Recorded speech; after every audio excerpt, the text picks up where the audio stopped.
I've been wanting to talk about systems. Just bear with me a minute and we'll make it juicy. I worked in a metal factory making parts that required dozens of delicate operations in a very specific order. A bunch of different departments full of employees worked for hours on each given part. If I made a mistake, the gear would be wasted, but so would the hours and hours of labor that went into it by the employees in other departments who worked on it before I did. So my mistakes were costly, but the raw material wasn't nearly as valuable as the labor that had been put into it. So if we're part of the system, if we follow the procedure exactly, then when it's all finished, a $1,000 part can go into a $1 million John Deere tractor or whatever. The part is useful because it went through a system, an order of operations, but that's not my point. You know about Legos, those little plastic pieces? They call it Lego System, which I never thought much about. I thought they just wanted to name it something cool, but the reason it's called system is because a system is defined as a bunch of smaller parts working together to make a whole. Legos manufactured today are compatible with the ones made 50 years ago. It's a system of interlocking pieces. Follow the steps and you get a helicopter. Brought kids a bunch of joy, but this is how reality operates. There are systems everywhere. Society depends on them for everything. Remember algebra? I was told that if I follow a system, an order of operations, that I would get a correct answer to my problem. And in my case, I probably didn't anyway half the time, but my point is that systems produce specific results. A 12-step program is a system of sanity. Think about it. We go through the 12 in a specific order, and all of a sudden, people start finding solutions to all sorts of problems.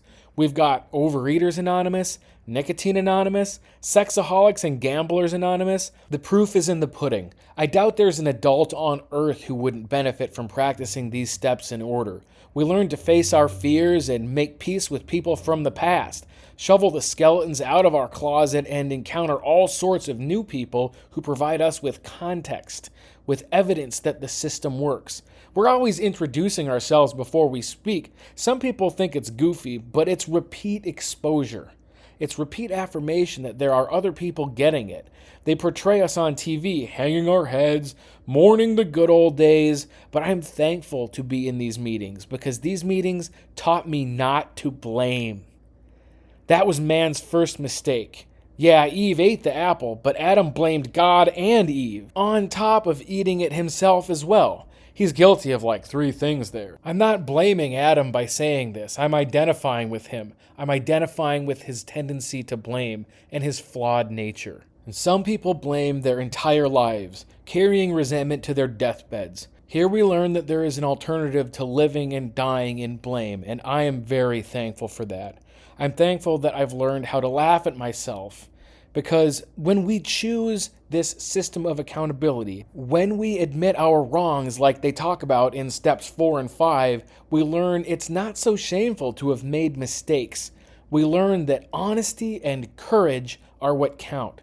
We learn to laugh at ourselves a little. When you learn to laugh at yourself, you become socially invincible to at least some extent.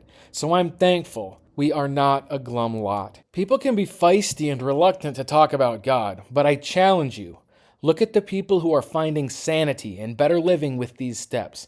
Look at the people who are surviving addiction. Listen to what they are saying and approach their claims with an open mind. I challenge you to read between the lines here. They were humbled to their knees. Their lives were unmanageable, and something greater than themselves restored them to sanity when they chose the system. Restored to sanity?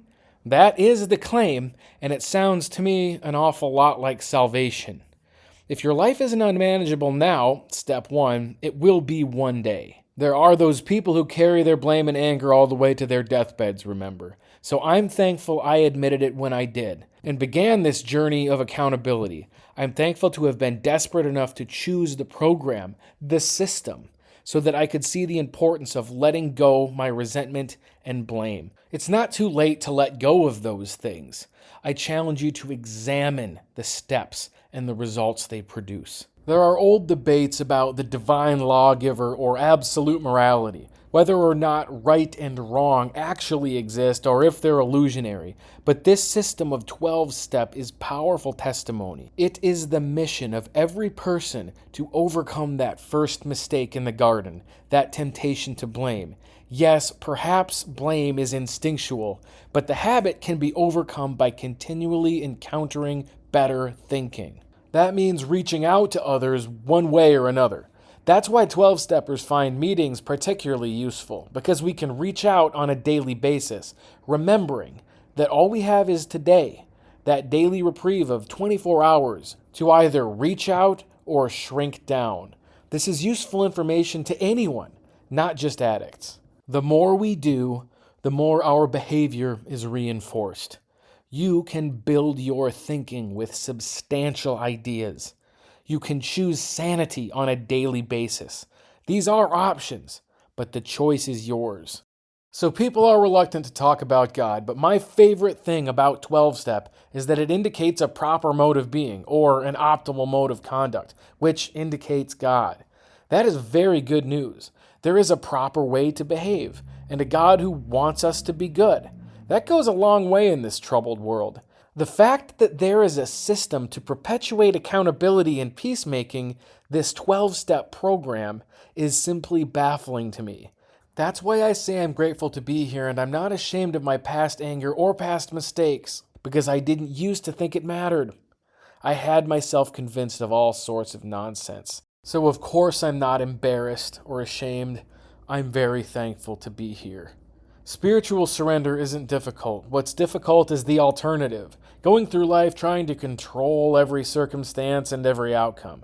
I'm thankful to learn that there is a proper mode of being, but also that it can't be forced. That is serenity. To overcome the desperation of every circumstance.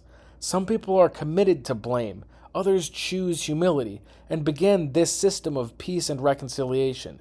Unwillingness does cost some people their lives. We lost another one last week, actually. I saw him at one meeting, which might have been his last, and now I don't even remember his face. He is not here to tell his story. So all we have is the fact that he's gone. Yet another piece of context via counterexample. Perhaps it was unwillingness. Perhaps it was pride. Perhaps he just didn't want to be like us. But a failure to surrender won't end well. Remember that as the years continue to pile on.